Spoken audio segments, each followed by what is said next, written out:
yeah, make it happen, tweet out. Yeah, Twitter away. I'll just check with our technicians that we're all okay. Because we're going to stream this. This is pretty cool, eh? Yeah, high tech. Oh look, it's 5 past. We're already running late. Here we go. Great. Well, kei te mahi mahana ki a koutou katoa. No mahara mai ki te Aotearoa Young Writers Festival. It's a real pleasure to have you here this afternoon. You're small and intimate, and can I just direct you? Come up. We want to talk to you. Be with our family. Take us into a little bit of an intimate conversation. Yes. I can actually see you now. Yeah, I know we've got a little bit of a table sort of set up, but if we imagine this more as a sort of conversational piece and a sharing, you know, as though we were at someone's house, glass of wine, it's sunny outside, we've just come inside because it's too hot outside. I'll have to go out and get the cheese and crackers. So that's the type of vibe that I'm hoping that we'll have this afternoon. My name is Fran Kewene, known as Fran as well. I'm a creative here in Dunedin, and I'm here to sort of help facilitate conversation, which I don't imagine I'll have much trouble doing today. But I did put a little bit of a bio together. So if you'll bear with me, I'll just pick up my little document just to, because sometimes we can be a little bit shy about introducing ourselves. And sometimes it's helpful if you've got someone to support you with that introduction. But before I do this, yes, welcome to our panel discussion today, entitled Story and Spirit, Language and Heart. And really today is about a discussion around how language and our culture shapes our storytelling. And our 3 beautiful guests today are from this land and from across the shore. But what we have in common is that we all are Indigenous. We all have connections to place and land. On my right here is our beautiful 23-year-old local artist, Jessica Thompson Carr. I happen to know her mum. Small world. Jessica has a degree in English literature and art history and is currently working as an intern for Toi Māori in Christchurch at the Court Theatre. Never mind about that. No.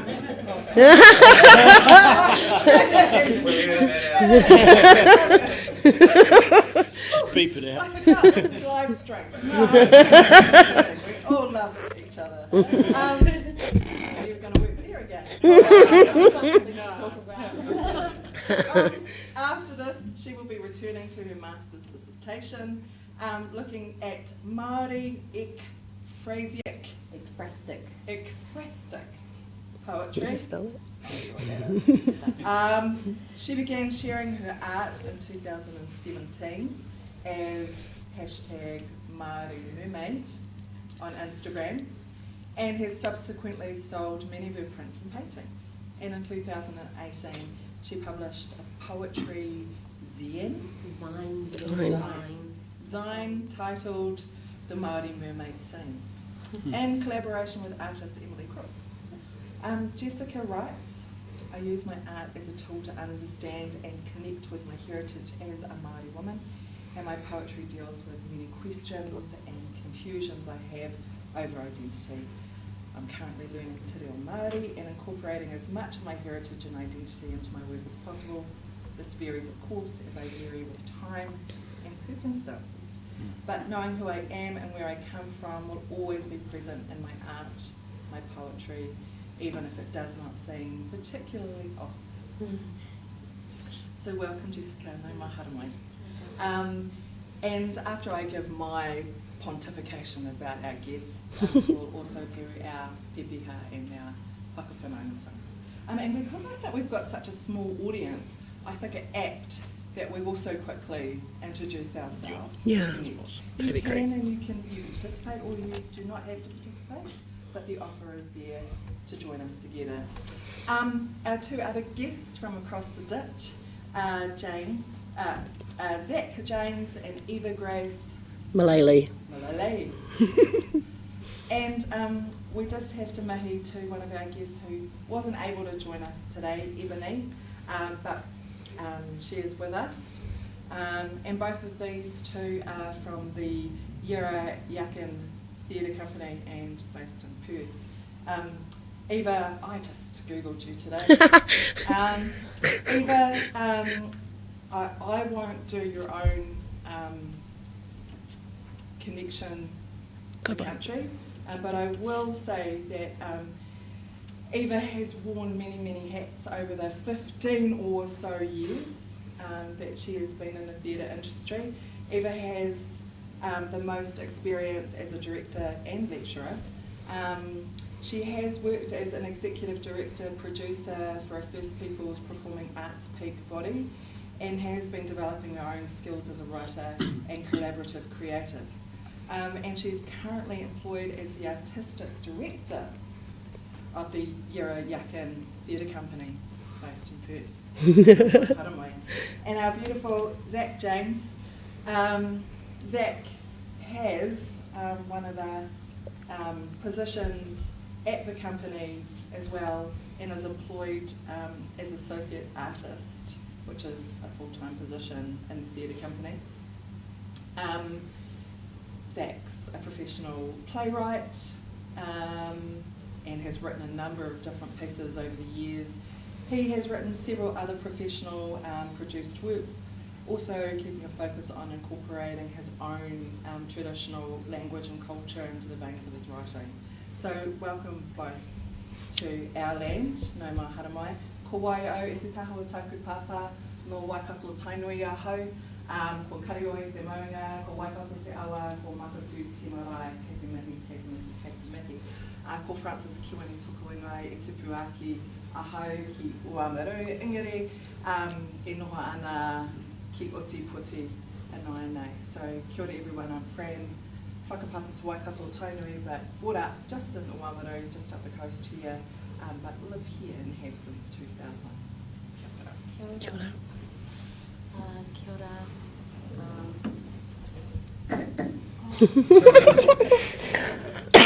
Kia ora everyone. Jessica Thompson, Kātuku ingoa. Ko Taranaki te maunga, ko whanganui te awa, ko Aotearoa Whanganui te oka, ko Mahurihuri te hapu, ko Ngāpuhi, ko Ngāti Ruanui, ngā iwi, no Otipoti ahau. That's all my mihi right now. Cool. Kia ora, good to be here. We're originally from Taranaki and Hokianga sort of area, but I was born and bred in Otipoti. Kaya, you are Nangkorl Eva Grace Mullaley, Nang Puja Yamaji Malpa, Widinyaru Yamaji Malpa, Nang Yirra Yaakin Theatre Company. So hi, my name's Eva Grace Mullaley. I'm a Widi woman from the Yamaji Nation in the Midwest of Western Australia. I am the artistic director of Yirra Yaakin as of April this year, so I'm pretty new to the job, which is great. I've had about a 17-year association with the company. I'd just say 15 plus at the moment until it gets to 20. As my court jerp, and I'm really, really happy to be here, and thank you very much for having me. Waiamba, Nail Zach James, Nail Baramai Namaji, Nail Jupan Wangata, Nail Barna, Wuluna, Nail Jukopa, Jilla, and Spinifex Streaming. So to say, my name's Zach. I'm also Yamaji from a different region to where Eva's from, but still in that kind of desert area, midwest of WA. Also Wongatha as well, which is also from the Goldfields region. And also Murray as well, and also Scottish, but don't quiz me on that one because I don't know anything about that.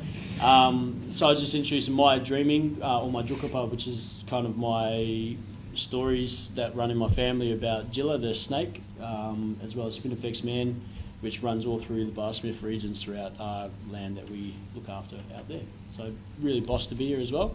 Nail Grudadul, Murich as well, so Jirpin, which means like really excited, really happy, in Noongar Whadjuk.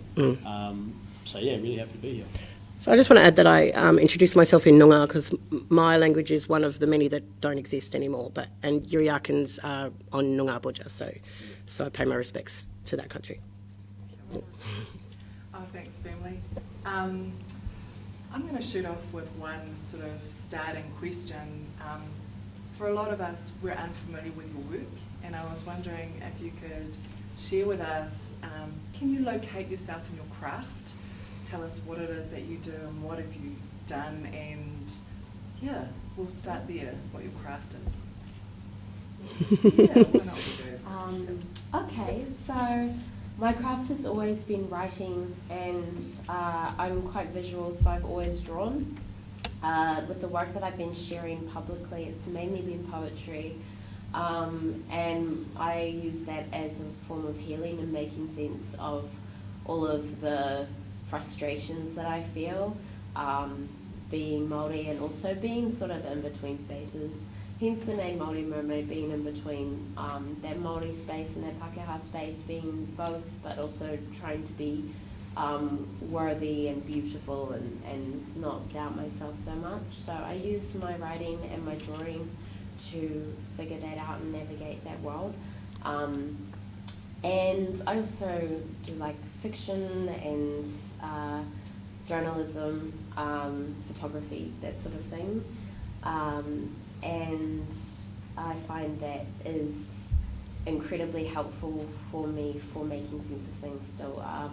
Just navigating who I am and as an individual as well as a part of a community that I want to give to in any way that I can. Yeah, is that the answer?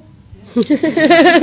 there is no right or wrong. I might have blanked on the question and not quite. No, absolutely. It was really to share with us what craft you do, so we can sort of think about if we're not familiar with your poetry or your artwork or your Instagram site as a young person, then for us, it helps us to think about things that we're thinking about as well, and the types of craft that we're doing, so we can share similarities and differences. And I think this is potentially also an opportunity to support one another in the crafts and spaces that we work in as well. So, kia ora, Jessica. Kia ora. Can you repeat the question? What do you do? What do I do? Okay. I mean, it's a lot easier to kind of answer what I don't do. So like you said, I've worn many hats in the industry. I kind of pride myself in my career on being whatever the industry needed of me at the time, because I got into the theatre industry, especially 110% the Aboriginal theatre industry, to find my community. I grew up with my mother, who's non-Indigenous. I know my family and where I'm from, but I just really had that need for that sense of belonging, I suppose, and theatre has given it to me in abundance. So I started when I was 23. I did shut up. I did the Aboriginal theatre course at the West Australian Academy of Performing Arts, and I never looked back. Yeah, and I've been a stage manager, a tour manager through Europe. I've literally, every time someone said we need this, I've put my hand up and given it a red hot go, which is deliberate because it's prepared me for this job that I've just taken on. Yeah, so I'm not an actor anymore. Everything else I'll put my hand up for, yeah. And are you still writing? So writing is really quite recent for me because I haven't given myself time over the years. But yes, I a year before I took this job, I wrote a play with Melbourne Theatre Company. It's not produced, it was with their writers group. And just as I was putting on the readings and things, I got this job, and so it's taken a bit of a step back. Yeah. But the thing I love the most about being the artistic director at Yirra Yaakin is being able to support other voices and amplify other voices and really showcase our community and our wonderful personas. Yeah. Am I want to follow that up. So kind of my craft is a mixture. So I've done work in theatre and film. So I started off as an actor, and I studied Aboriginal theatre at WAPA as well in 2007, which feels like a long time ago, but it's not as long as it was since you did it. Yeah. 2002. So I started off acting with Yirra Yaakin as well, and outside of that space. I wasn't even aware of Yirra Yaakin until like after WAPA, which is probably more so on me. So my mob aren't from Ngāpuhi, which is where Yirra Yaakin operate around. So we're quite far up into the Goldfield region. So we've got different dreaming, different jukapa and everything. So that's probably why it wasn't on my radar. But when I found out, when I first saw what Yirra's does, I was like 100% yes, this is where I belong. This is where I want to be telling my stories, because as you know, as First Nations people, it's a hub for us to be able to tell our stories and then help others to tell their stories as well. So I did acting for a little while. I did my first play with Yirra's, Carr, which means like fire knowledge. So it was an adaptation of an old dreaming story, old Noongar dreaming story, which the elders gave me permission to write. And that's about how, you know, the earth first gained fire, which is a really important discussion to have. And it was a way of incorporating language to show to young mob who are First Nations, but also like Pakeha and mob who aren't Aboriginal as well, to kind of get that language resources building, because we don't have the same resources that you mob have over here. It's only been recent that, you know, language has even been taught at schools. So that was what helped me to do that kind of element of playwriting. And then I did some TV work as well. I had a show that was here actually a couple of years ago on Netflix, which was fun. But then I've come back into the theatre space again, away from film, and just really enjoying it. Being at Yirra's has been boss, to be able to just kind of write, you know, a place where you can write and you can feel safe that that is what you're doing. And having Eva there has been boss as well, so it's been like a really nice supportive place to do, and you can just kind of keep, you know, sharpening your tools in your writing toolbox. So yeah, it's been boss. I think I answered that. Yes. I just want to let everybody know that this is an open conversation, so even though I might be sort of throwing questions to them, the floor is open at any opportunity if you need clarification or if you want them to expand on something that you would like them to talk about further. A little bit like those choice books. Choose your own adventure. Choose your own adventure. Yeah. You can tag in any direction, because I was hoping Zach or Eva, Zach, can you expand a little bit on what WAPA is? We have no idea what Yeah, probably should have done that. So WAPA is the Western Australian Academy of Performing Arts. I don't know if you guys have heard of NIDA before. It's like the acting school in Sydney. WAPA is our acting school. It's kind of like contemporary versus old school training, really. Oh, kind of. I mean, NIDA and WAPA stand on a very even ground, and they do this. Hugh Jackman came from WAPA. You know, like there's quite a few stars that have come from WAPA and NIDA, both vice versa. But what WAPA has that NIDA doesn't is the Aboriginal theatre course, and it's a 1-year course. It's intensive. It's dancing, acting, and singing, and then kind of anything you throw your mind at, they'll support you into that. Part of the course, at the end, you have to audition for something else. It's part of the course, so which is brilliant, because we have a whole series of audition training, and they do film as well now. So when I did it, it was a Certificate 3, and it was just acting, singing, dancing for theatre. And they've made it a Certificate 4 by adding film in there as well, which is just brilliant, because it was really lacking. There isn't really an Indigenous star on TV that an Aboriginal star on TV that you'll find hasn't gone through that course before going on to the 3-year courses in other things, yeah. So while it's almost unheard of, it's usually the base of everyone's career. Yeah. And it's an excellent place as well to, like Eve was saying, you can kind of really find what you want to follow. So for instance, going through Aboriginal theatre course, I realised I'm not going to be a dancer. So I only got a Cert 3 because I missed that fourth part of it because I couldn't dance. It's a well-known fact that Wonguys can't dance, okay? At least that's what my dad tells me, so okay. But you can really, like, you can, if you're a writer, especially now that, you know, Yirras is really getting, I say Yirras, that's Yirra Yaakin as well, kind of getting connected with WAPA as well. We can really find mob who want to write, or mob that want to act, or want to do tech stuff, or want to, you know, do sound design and stuff like that.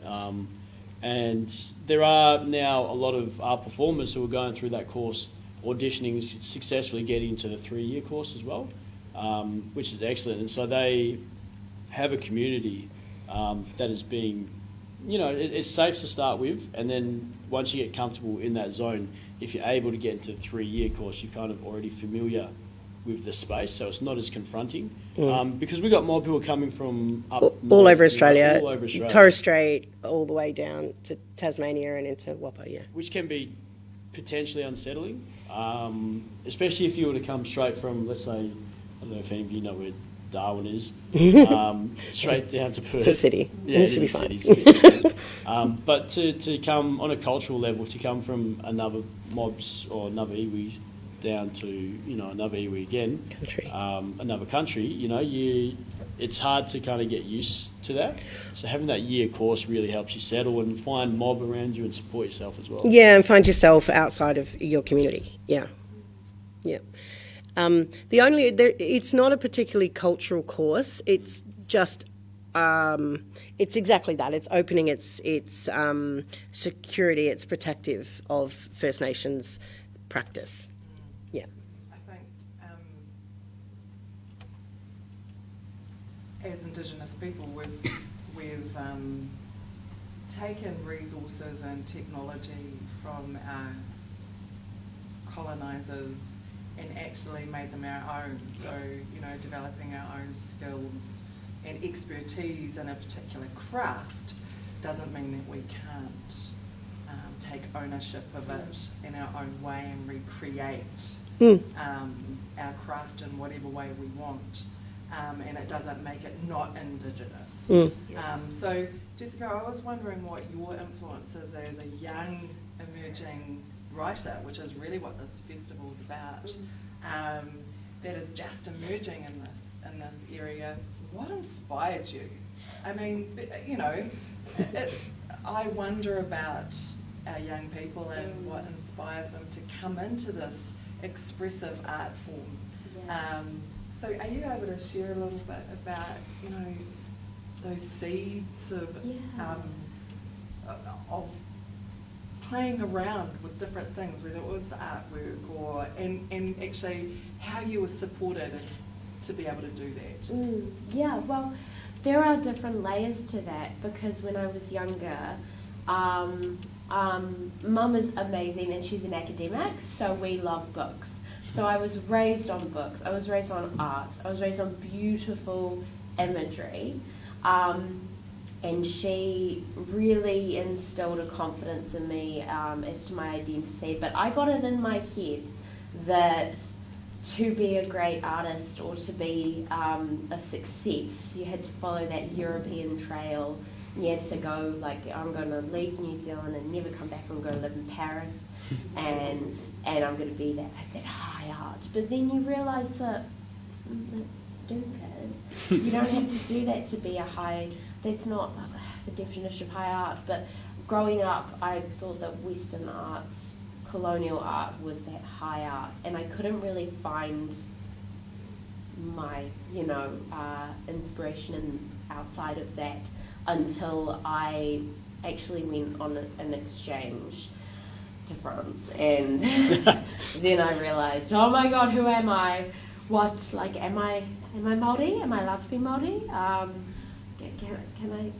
Can I, and there was the whole identity thing, and part of it is like inspired. I'm inspired because it's always been inside of me as an artist, but then the other layer is being inspired by my heritage and by my identity journey, and then on top of that, it's sort of figuring out that before I wrote about my journey, or before I wrote with a really sort of strong idea of who I was, and that blossoming confidence as to being able to say, I am a Māori woman, I'm Ngāpuhi, Ngāti Ruanui, and we have a huge history there that I've been ignoring for a while.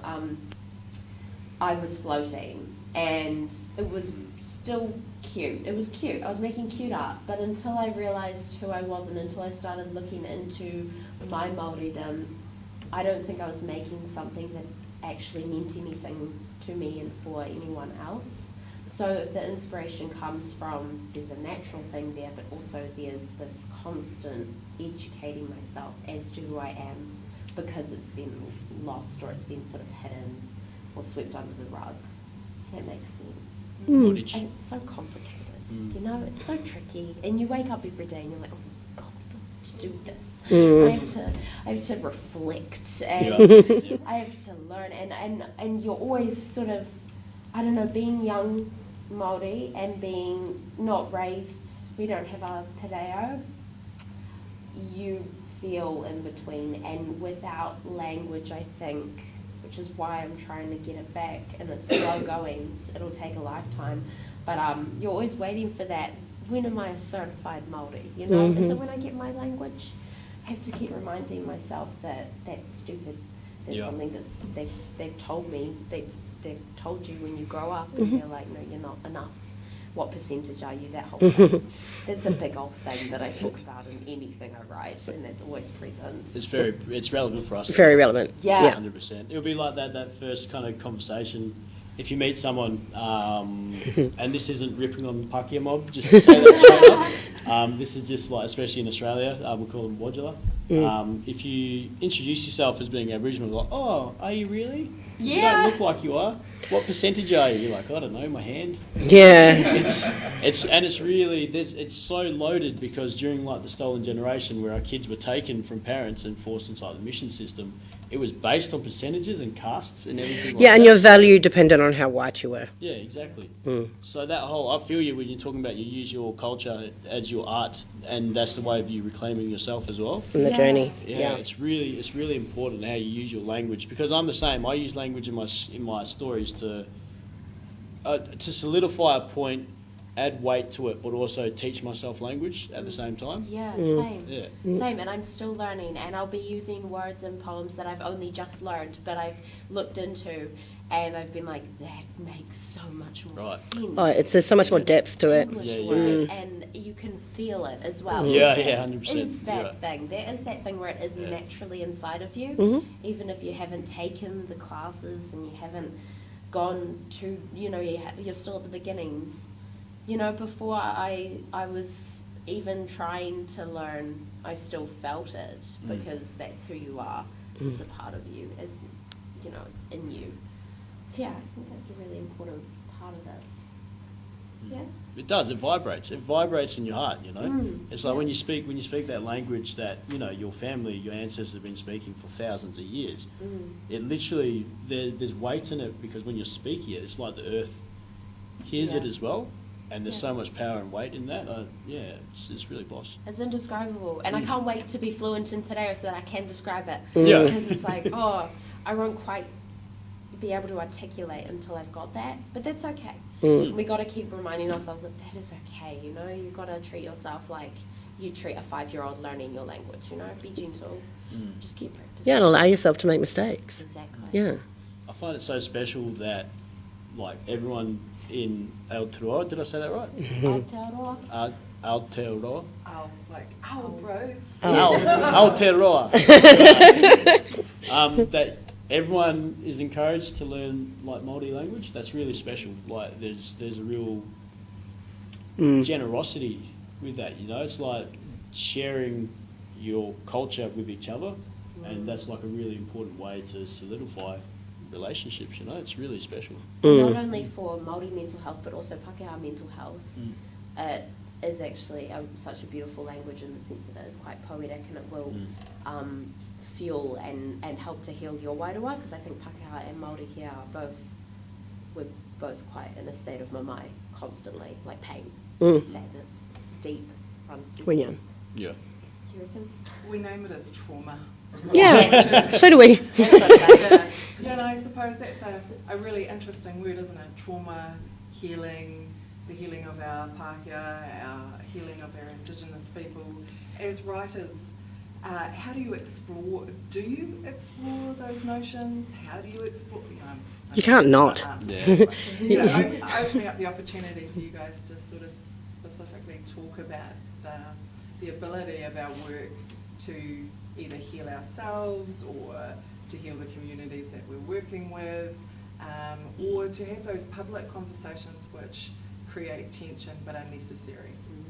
Are you able to talk about the types of work that you explore in your theatre companies, your writing? Yeah. So the play I wrote with MTC is really confronting and triggering, and the Melbourne Theatre Company, sorry. Yeah, really, really confronting and triggering. Actually, it's about intergenerational trauma. There's an Aboriginal woman, a dominatrix, and a cult-raised non-binary person, all living in a house, and there's a series of scenes with them together, but monologues from their history. So there's 3 generations back from the Aboriginal woman, there's 1 generation back from the cult-raised non-binary person, and there's a generation back from the dominatrix, just figuring out how they got to where they are and why they are who they are in this time. Also, the Aboriginal woman has a daughter who's been taken, and so it's about their relationship with her as well. And the readings I've had actors walk out and go and cry in the toilets, to be honest.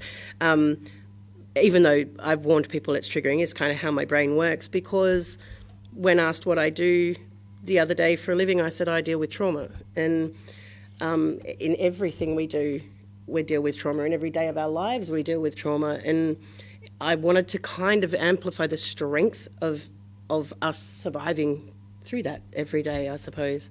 Having said that, at Yirra Yaakin, I don't particularly want to deal with trauma or present trauma anymore. I really my focus is on heroes and why we've survived and who has helped us get there.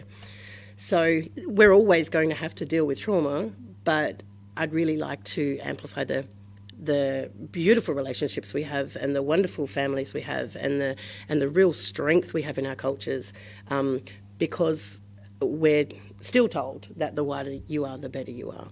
So, yeah, that's a full-on from me. Yeah, this is that conversation we briefly talked about a couple of days ago. The whole idea that, trauma, there's a massive thirst for First Nations trauma in our writing, and people love seeing it. I don't know what it is, but they do. But it's also, so it's therapeutic for us to be able to discuss it as well, but you can't do it to excess, because if you're going to discuss trauma all the time, you're right, you need to have your hero stories, because we need to heal whilst we're having discussions as well. Just recently finished being the librettist for Iceland, which is a hip opera, which was about methamphetamines in the community.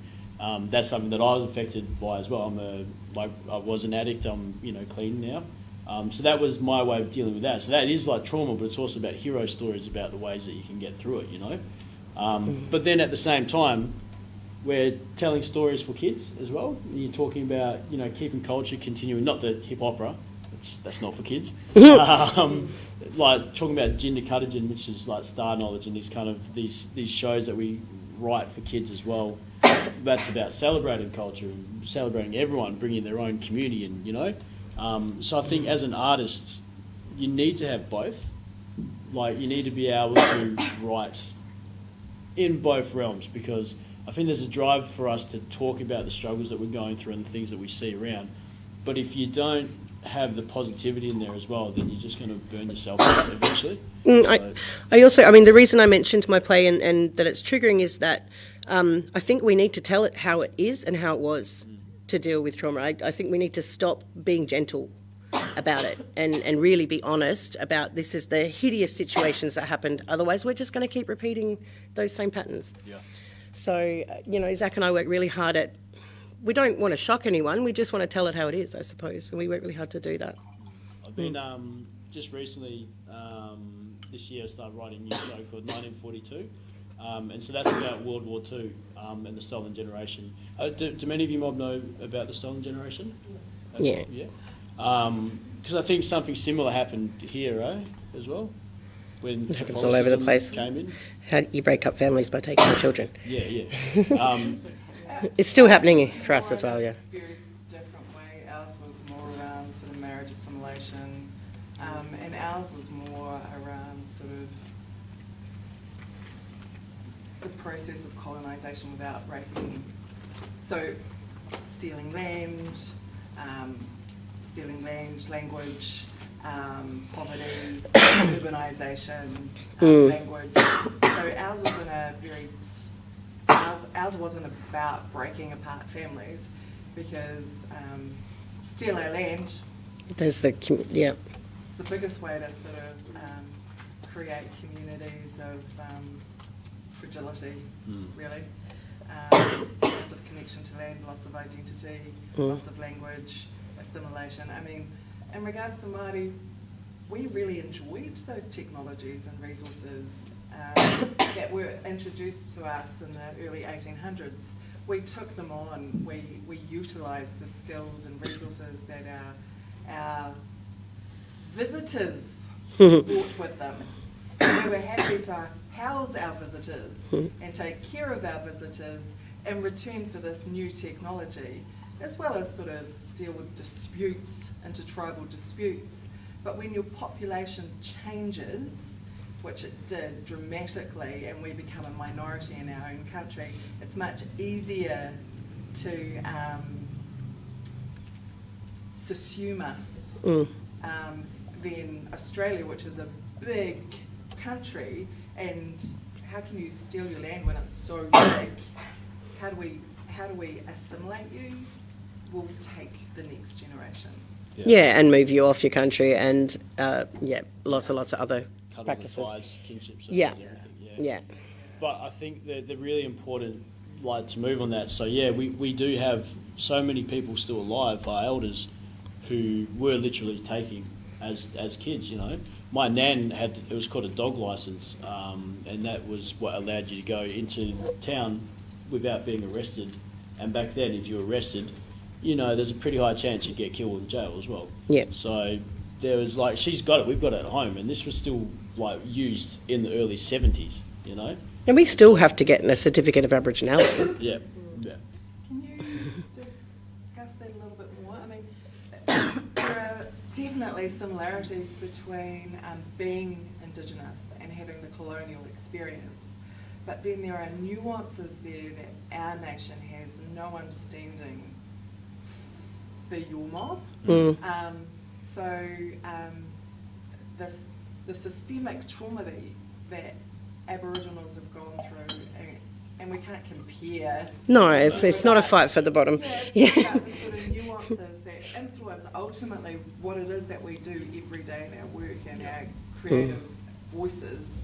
And I suppose those nuances, could you articulate those nuances for us? Because a lot of us had no understanding of Australian history, of the way in which you were dehumanised. Why? Still. I think one of the biggest things that kind of dehumanised us was us being generalised as one culture.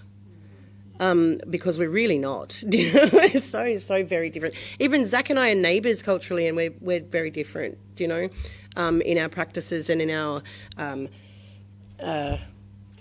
customs, yeah, everything like that. But also on top of that, Western Australia is a very different state to the other states. It's huge. We've been trading with people from around the world for hundreds of thousands of years, and so from Broome down to Albany, so the top to the bottom, there's Indonesian influences up top, there's Chinese influences down in Noongar country, there's Dutch influences where I'm from.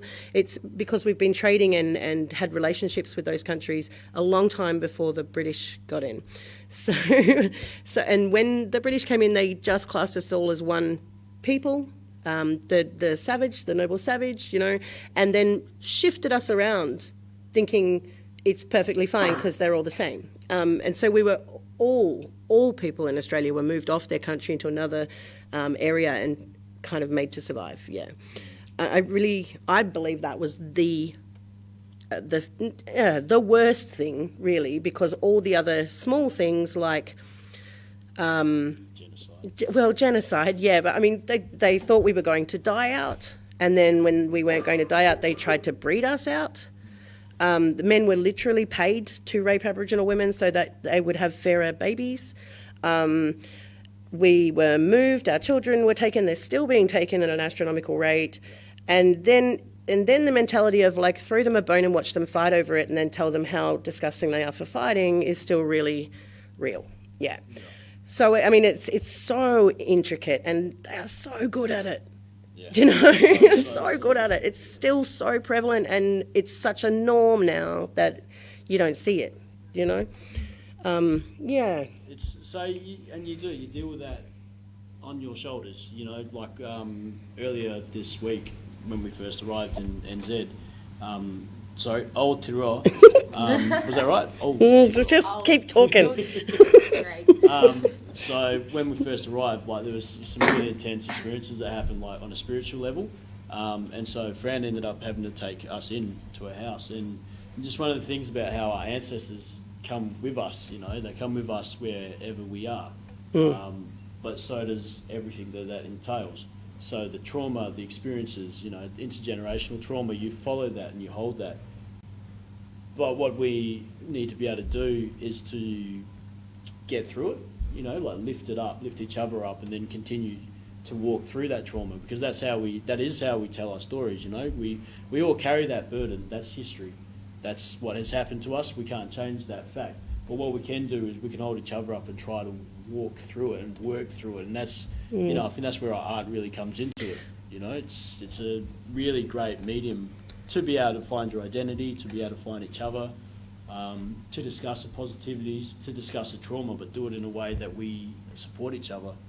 Yeah, and it's becoming it has been for about 20 years now, where we've had a lot of Tri-Nations discussions with all of New Zealand and Canada on how, as colonised First Peoples, we can support each other into our art and help each other heal.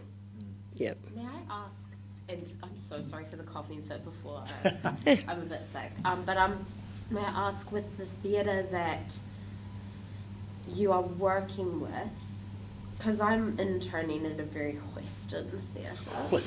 Western. I wanted to know how you look after those young ones and Indigenous thespians who are just entering the door, and how do we... what would be your suggestion for how we can... Fran really wants to answer that. How can we look after them in a Western theatre? How can we make sure that their mental health and their wairua is being cared for and listened to? Do you have any suggestions for that? I get asked that a lot, actually, and what makes us different to other theatre companies. And the answer is community. Do you know, if you don't have a relationship with that person and their entire family and their culture, you're not supporting them. You know, you're just saying make art and go away. Yes. Do you know? And that's not how we work. We've never worked that way. So definitely our framework for the company is a very Western sense, but I'm really adamant that we become community driven again. Yeah. Which drives some people crazy. But it's not my problem. It's necessary. Yeah. It's all about relationships. Yeah. It really is. It's about caring for that person as a person before the art is made, because you make good art with people you care about. Yeah. Fran, what did you want to say? I suppose I'm going to move us on to a sort of slightly different question, but still based in the support that we've given each other in regards to our own development and growth. It's been fantastic. You know, we have independent companies now in regards to Indigenous theatre companies that are specifically formed and delivered on our own values and beliefs and about our own work. We've got young, talented, emerging writers using Western technology to express our views and our desire for change, or even simply questioning. The thing that I ask you guys is it our role, or what are your thoughts around white fragility? What is our responsibility? Do we have a responsibility? Or actually, how do we manage? Because we not only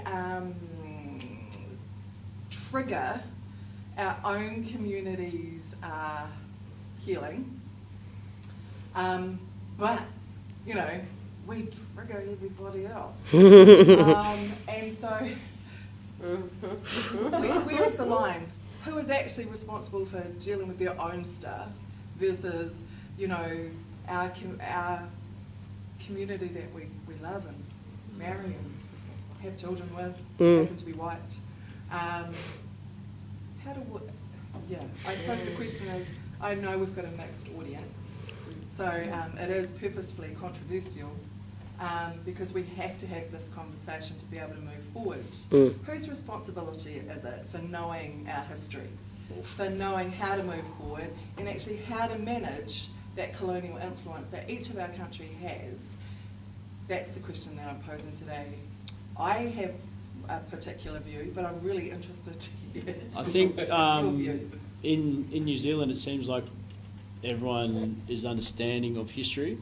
In Australia we have a very, very strong culture of denialism, where people just flat out refute what's happened and bury their head in the sand. I used to be a person who would be very understanding and present knowledge as a way to communicate and as a way to kind of, you know, as my way of working through it. But now I'm kind of got to a stage where I'm like, you need to learn the history, I'm not going to explain it. Yeah. And this is where I think we're having a conversation about language and scripts as well and the use of it before. Like I tend not to translate. We will not surtitle. Yeah.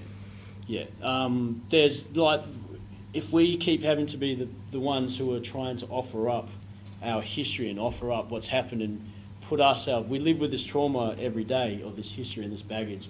And if we have to keep trying to explain that and be friendly and nice while we're doing it, you know, we've got the highest rate of suicide in the world. First Nations people make up the highest rate of suicide. We've got some of the worst mental health in the world, you know, on a global scale. And that's because we're carrying this baggage, which is heavy, and then we have to try calmly talk about history to other people as well, and it's exhausting. We educate on a daily basis, and it is exhausting. It's to educate to deaf ears. Yeah. yeah. Like, okay, but what about? Well, yeah, you but find the ones that actually- want to actually disprove you, Yes. and then you stop talking to them Yeah. because there's no point. It's not, you know, I'm not going to battle you on who I am. It just is what it is. There was it really is an education on a daily basis, and it is exhausting. So we've wonderfully, the Aboriginal theatre industry in Australia has just taken a turnaround on saying enough. The discussion is huge, but who are we making the work for? We've always amplified Indigenous voices, but the work has been predominantly for white audiences. And now we're just going, enough. It's time to make work for us as well. And it's just really hard because our Aboriginal attendance to our shows is at 30%, and we're the highest in the country. So it's hard to get your mob into shows. So my mantra kind of is, this is our table and you're welcome at it. Yeah. You know, it's not an easy step to take. It's quite daunting for a lot of non-Indigenous people that we've opened the door a bit, you know. They're kind of really teetering on the edge, like, but just tell us what you want us to know instead of come in and love us and hate us. Don't just keep it, you know, to boomerangs and dots. Yeah. And that comes from a point of exhaustion. Oh, totally. And that telling stories is what heals us and brings all of us together. You know what I mean? It's not like it's not hatred or anything or anger. Like there's anger of the situation of what's happened, but it's more so like we need to be able to sustain ourselves for our generations to come, and for us to do that, we have to change the way that we're telling our stories. You know, we need to make it for us, for our kids, you know, for our daughters, for our sons, and for our nephews, our nieces. You know, to keep them alive. Like literally, to keep them alive, you know? And come on that journey, you know. On a lighter note, we've also realised that we speak different languages depending on who we're talking to. Yep.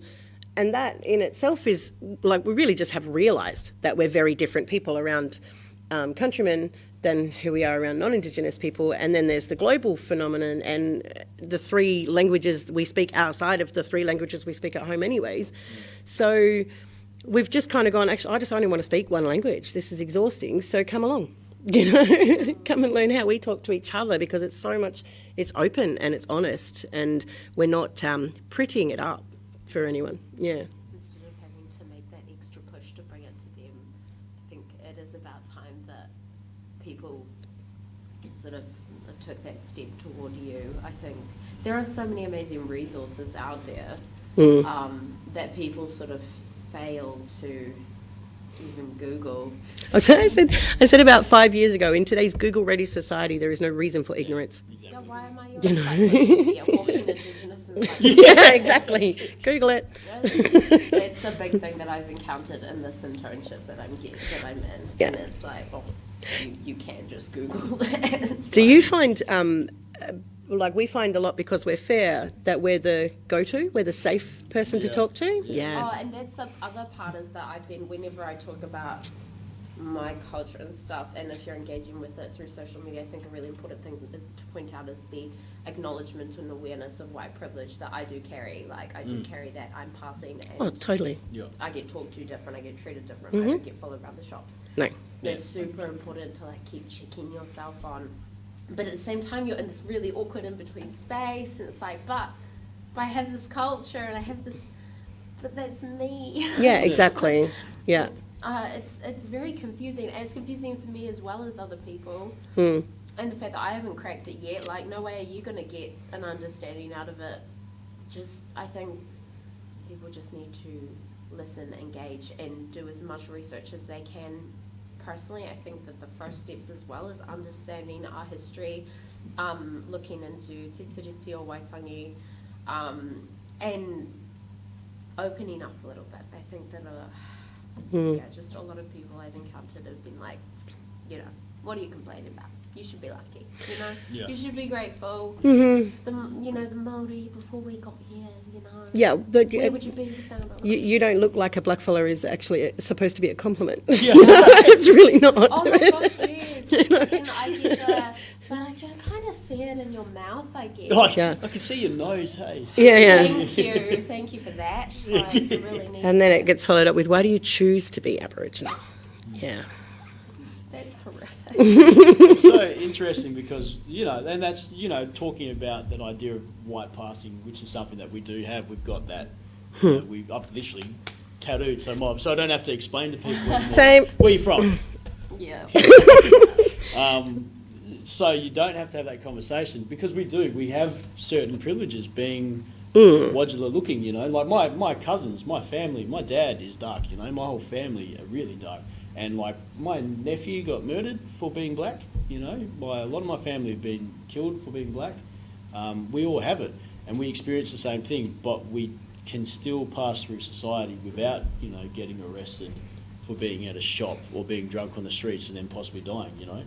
But there's beauty too. Having our culture and sharing it with everyone is beauty too. You know, I know Wodula mob who have gone through law, you know, they've been invited into sacred circles because they care so much for the earth and for the land and for the community that they get invited to be a part of it. You know, part of giving yourself knowledge means that you also get to take part of being like a custodian, you know, that it becomes part of yours as well as ours, you know. We don't own any land, we don't.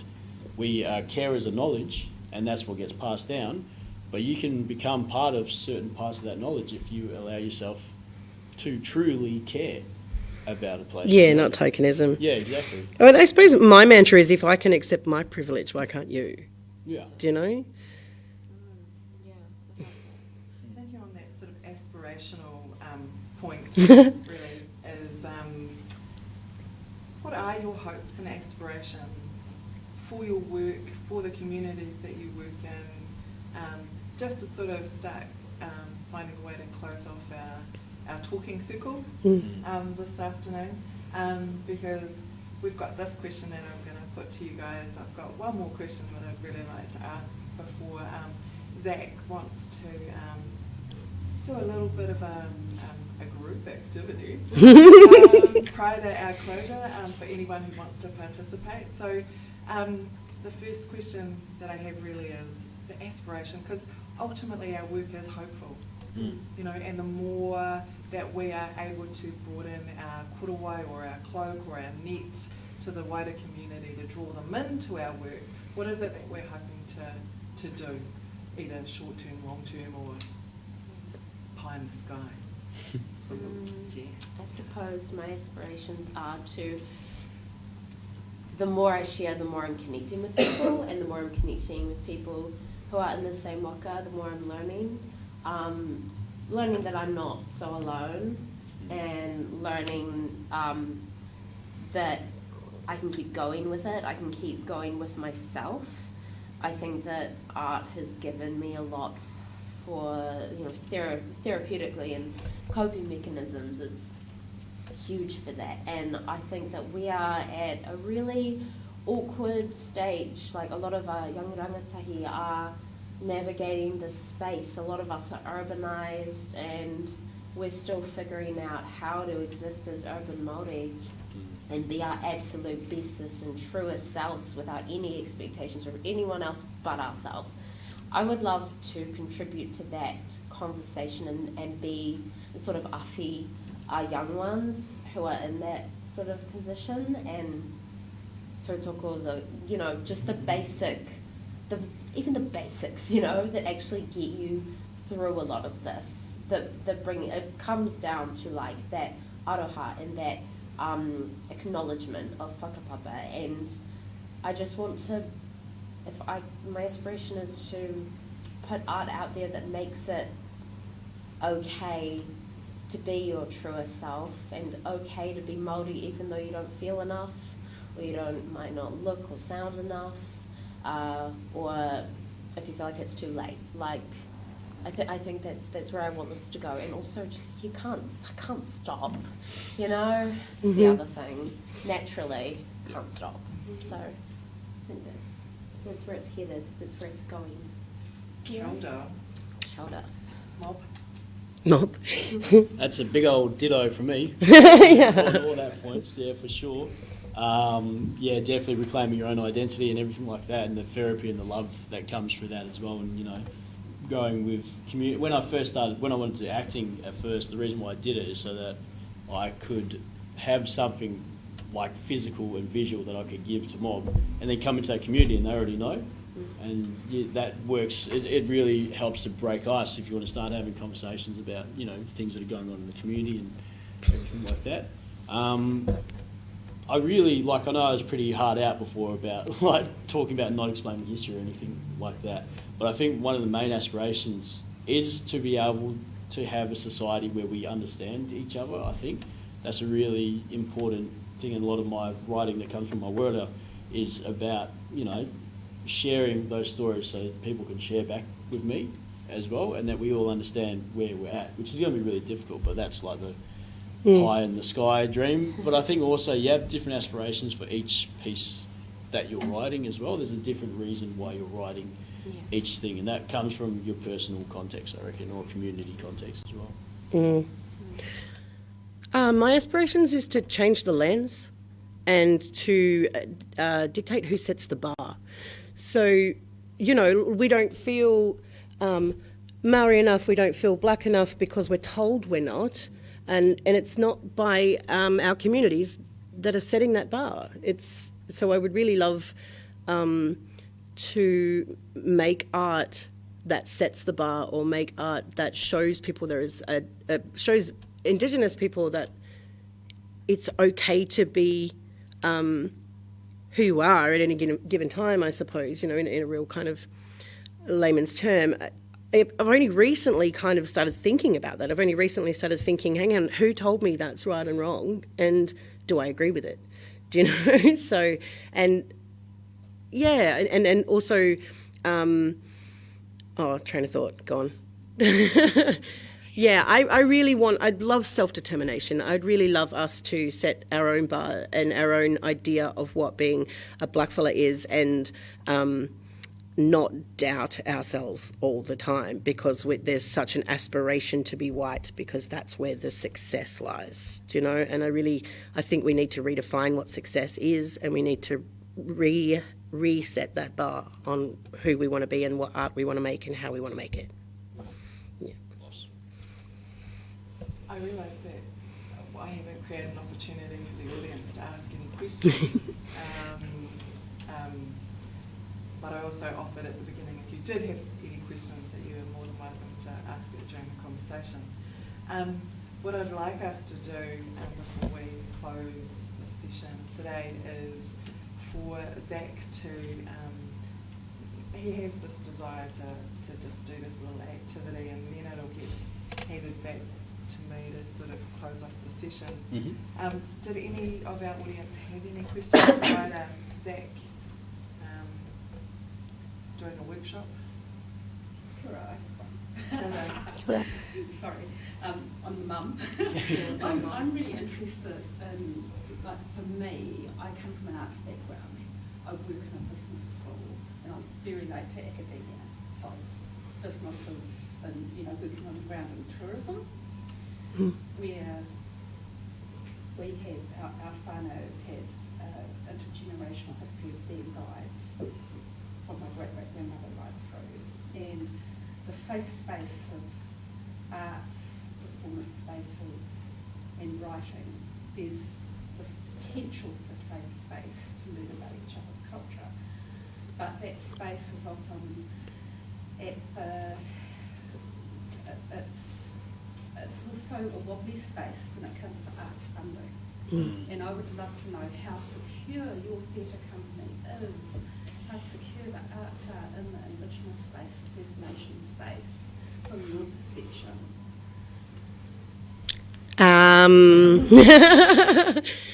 We're one of only 3 Aboriginal theatre companies around the country. There's one in Perth, one in Melbourne, one in Sydney. And Sydney is the youngest of the lot, and we're only a couple of years younger as a company to Ilbidgery in Melbourne. And Mullaley in Sydney also runs very differently with an artistic directorate. So Ilbidgery and Yirra Yaakin are core-funded by the federal government and our state governments. So security financially, we're okay, but we're also small to mediums. We don't have staff over 15 amount of people.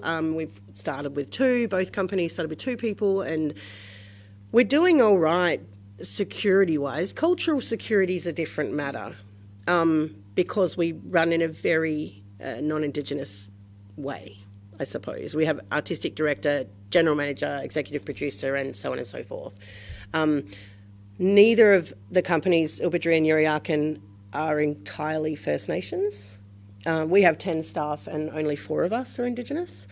Ilbidgery has 13 staff, and I think they were at one point entirely First Nations, but it was a global First Nations development. Not one of them were from Victoria, so where they are. So, yeah, there's a generalisation again. Zach and I, neither of us are Noongar, but we work in Noongar space, and there's respect for that, but we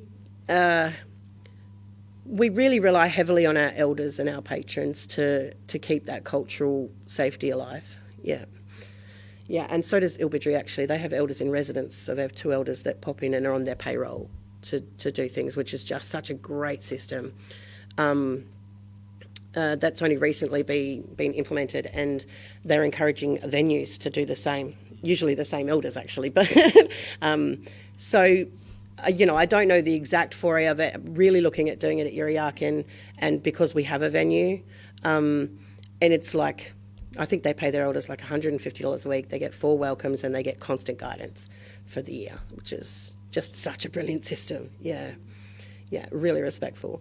We don't particularly have that yet. We have elders, and we have our office administrator and accounts manager is a Noongar elder. She's amazing, and we just need more.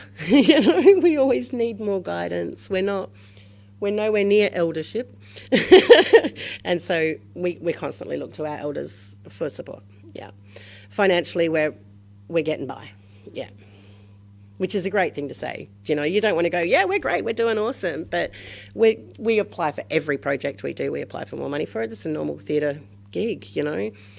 But core funding means that we can have a full-time artistic associate, which is unheard of, do you know? And he writes a play for us a year and he dramaturgs the rest. And it's a great kind of weight off my shoulders to know that we can afford that.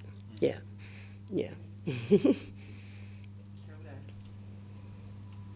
Zach, this is Your thing. Oh, Do true. your Yeah, thing. I'm doing a thing.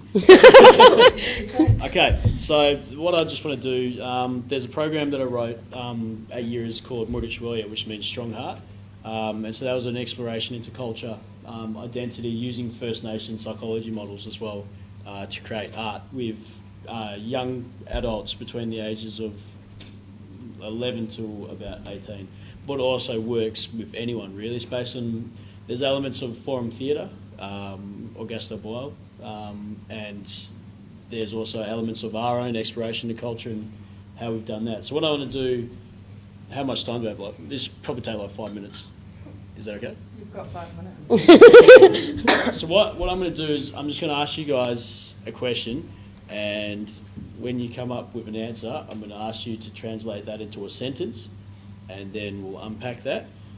So the question is, I want you to think about culture and what that means to you, and I want you to think of at least 4 things that make up culture. I'm not going to say what that means because it's determined on your own self and how you view culture to be. So 4 things. And then I'm going to, like, words, actions, Okay. you know, whatever. And then I'm going to ask you to tell me 2 of them, each of you.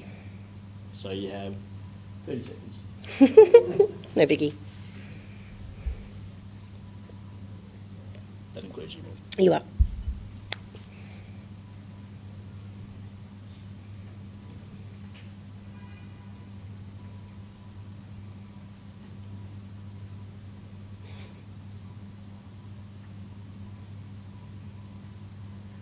Right.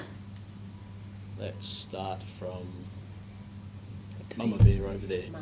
I mean, for me, it's always about identity, but 2 things around that are people and happiness. as People, well. happiness, cool. I think culture stems from, yes, identity, but history of identity and the different paths that can take. Excellent. Connection and safety. Whānau, but also to Waikato standing place. For me, it's simplicity in music. Yes.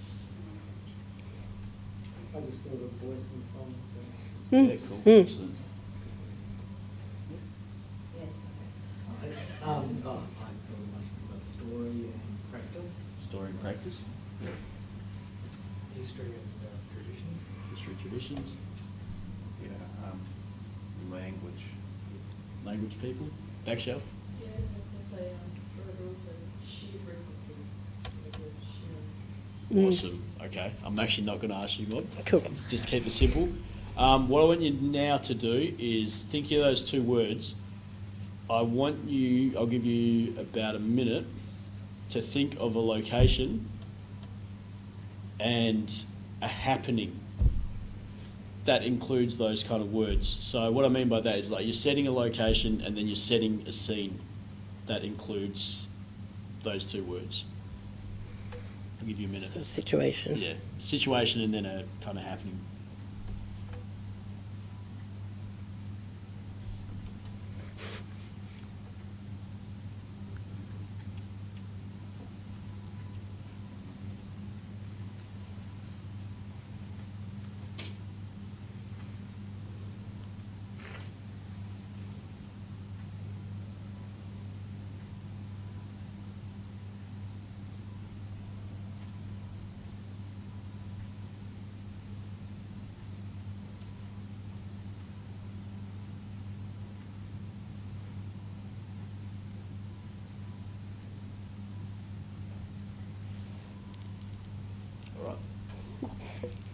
So if you would like to share what you've come up with, just put your hand up.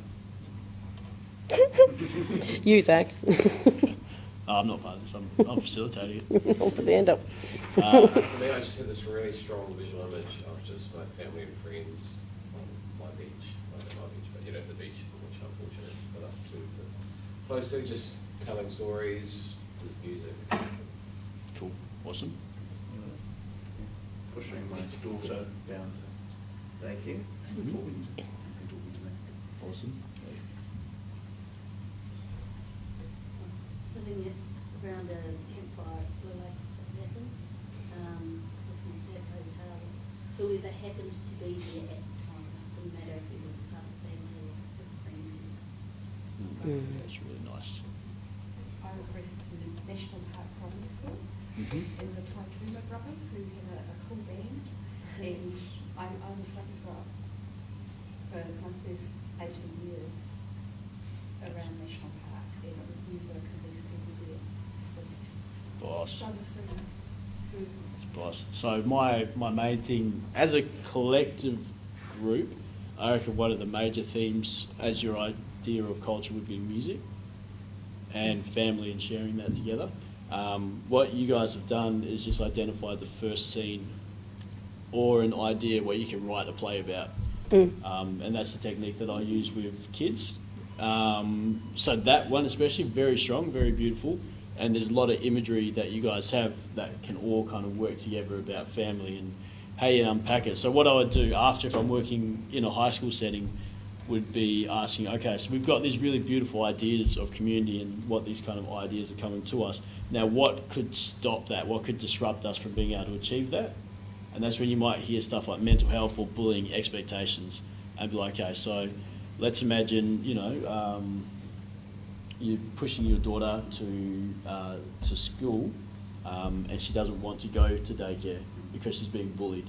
And that's where you start unpacking that more and you start turning that into a little play, and that can be you then going home to the beach or something and you're not enjoying yourself because that rippling effect is kind of going through.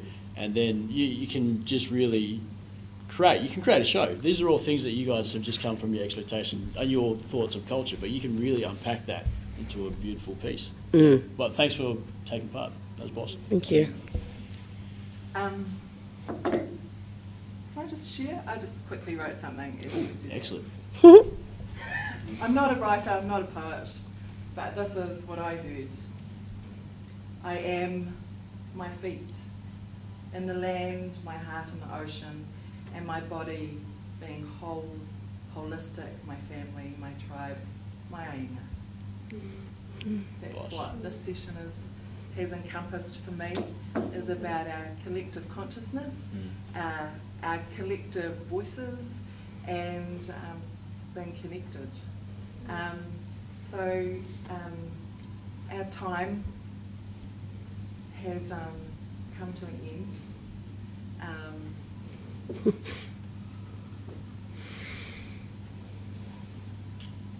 Tears are coming up. And I know that these aren't my tears, but these are the tears that need to be here today. There's a history behind our family from across the ditch coming here today, and I need to formally close your welcome to land, to our country, so that you can safely leave. And the way that I thought that we could do it, because my son welcomed you to our land, and as his mother, I have the privilege to close that journey, to make it right, to make it tika, to puno, to make it puno, to make it right and true. So the way in which I thought we could close our session today, as well as farewell our mob, is to first of all just do a karakia to close, and then for us to stand and share in waiata, real simple waiata, te aroha, which most of us should be familiar with, which is just a really simple waiata that is just about love. So, kei te mihi mahana, ki ngā tangata. Thank you for the opportunity of bringing. I just needed to acknowledge the Australian High Commission for funding our mob to be able to be at this Young Writers Festival. And I just need to mihi to Jessica, thank you for your wairui, your mauri, your whānau, for being here to tautoko you here today, and all the people that you carry with you. May your journey in this field be smoother. Be smoother. With each generation, I'm hoping that the journey is less rocky. Less rocky. So, kia ora everyone, thank you very much for coming to this session. Kia tau, kia tātou katoa, te ata whai o tō tātou airiki a iwi paraiti, me te aroha o te atua, me te whiwhi tautari, te wairua tapu, ake, ake, ake, amen. Te aroha, te whakapono, te rai mai e tātou tātou e. Anō, e tu. Te aroha, te whakapono, kei te haere koroa ki tō whenua, haere mima, haere, haere tātou tātou e. Awesome! That was boss. Thank you.